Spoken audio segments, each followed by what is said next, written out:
नमस्कार, स्वागत आहे आपलं राधास मॅजिक किचन या आपल्या यूट्यूब चॅनेलवर। तर आज आपण पाहणार आहोत रवा आणि गूळ वापरून कुरकुरीत कडाकणी कशी बनवायची, ते सुद्धा अगदी सोप्या पद्धतीने। अगदी खुसखुशीत आणि कुरकुरीत कडाकणी या पद्धतीने आपल्याला बनवता येते। तर कशी बनवायची व्हिडिओ अगदी शेवटपर्यंत नक्की पहा। चला तर मग आजच्या रेसिपीला आपण सुरुवात करूया। इथे मी एका परातीमध्ये 1 वाटी बारीक रवा घेतलेला आहे। शक्यतो इथे आपल्याला बारीक रवाच वापरायचा आहे। तुमच्याकडे बारीक रवा नसेल तर मोठा रवा मिक्सरला थोडासा बारीक करून घेऊ शकता। यानंतर यामध्ये आपल्याला चिमूटभर मीठ घालायचं आहे। आता मीठ घातल्यानंतर यामध्ये आपण एक अर्धा चमचा वेलची पावडर घातलेली आहे। आता आपण हे चांगले मिक्स करून घेणार आहोत।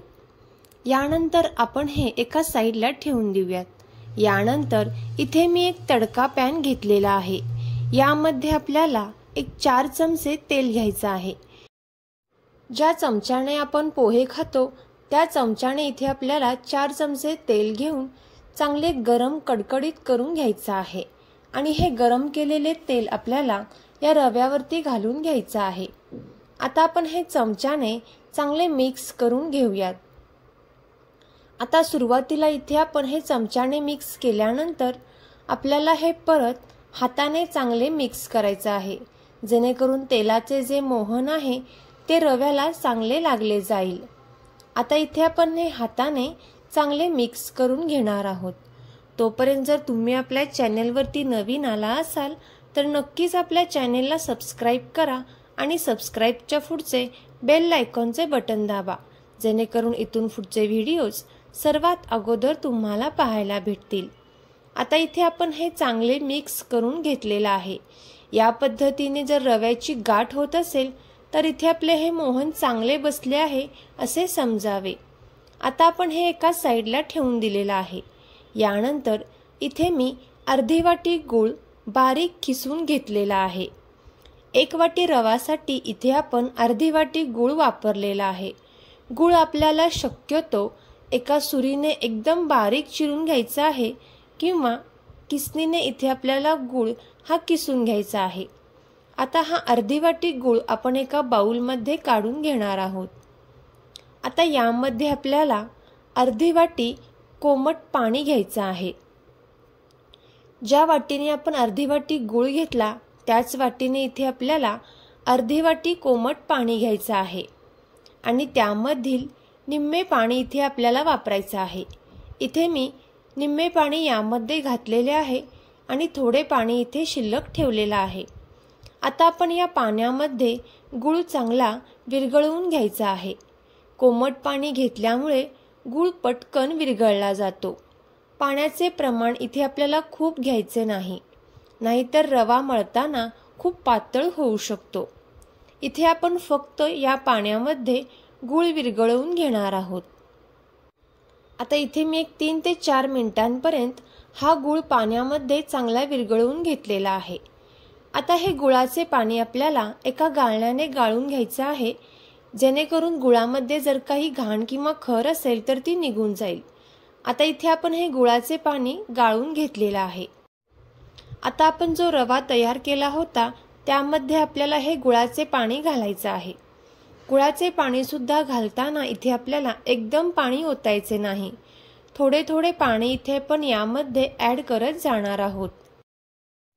आता इथे मी थोडे थोडे पाणी घालत याचा एक गोळा तयार करून घेते।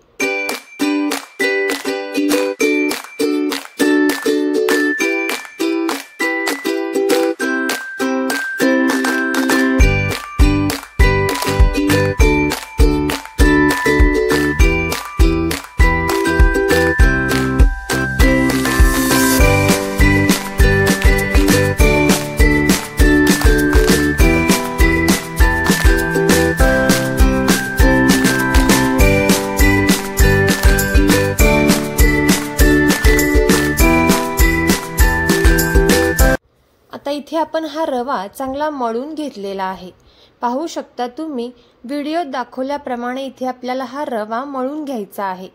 जेणेकरून तो चांगला भिजला जाईल।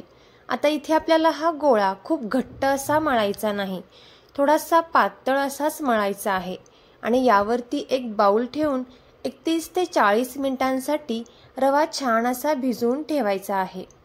30 ते 40 मिनिटांनंतर पाहू शकता तुम्ही इथे आपला हा रवा चांगला भिजलेला आहे। यासाठीच इथे आपल्याला रवा भिजवताना थोडासा पातळ भिजवायचा आहे, जेणेकरून रवा छान असा भिजला जाईल। आता इथे आपण थोडेसे हाताला तेल लावून किंवा थोडेसे तुम्ही हाताला पीठही घेऊ शकता। आता आपण याचा एक गोळा चांगला तयार करून घेणार आहोत। आता इथे मी अगदी थोडासा मैदा यावरती भुरभुरलेला आहे आणि आपण याचा एक गोळा तयार करून घेतलेला आहे। आता आपण या गोळ्याचे लहान लहान गोळे तयार करून घेणार आहोत। इथे मी मीडियम पेक्षा लहान असा गोळा तयार करून घेणार आहे। आता इथे मी याच पद्धतीने बाकीचे सुद्धा सर्व गोळे इथे तयार करून घेते।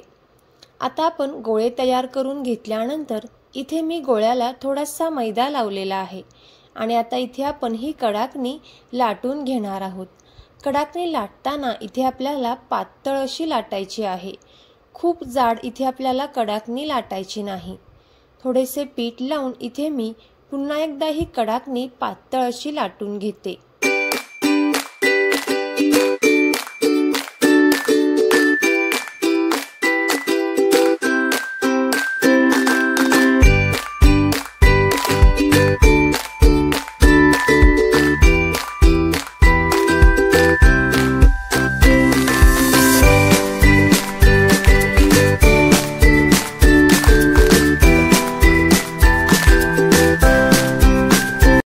पाहू शकता तुम्ही या पद्धतीने पातळ अशी कडाकणी इथे मी लाटून घेतलेली आहे।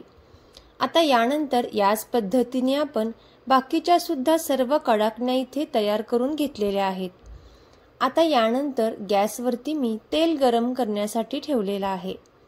तेल छान गरम झाल्यानंतर यामध्ये आपल्याला कडाकणी सोडायची आहे। आता इथे कडाकणी तळताना गॅसचा फ्लेम इथे आपल्याला फुलच ठेवायचा आहे। मंद आचेवर कडाकणी आपल्याला तळून घ्यायची नाही, नाहीतर कडाकणी ही खूप तेलकट होऊ शकते।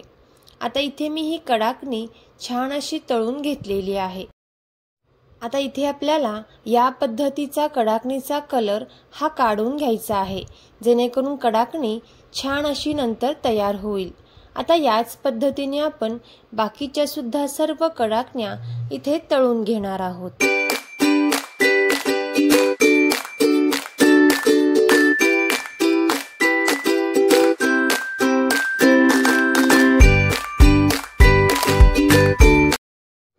आता इथे मी याच पद्धतीने बाकीच्या सुद्धा सर्व कडाकण्या तयार करून घेतलेल्या आहेत।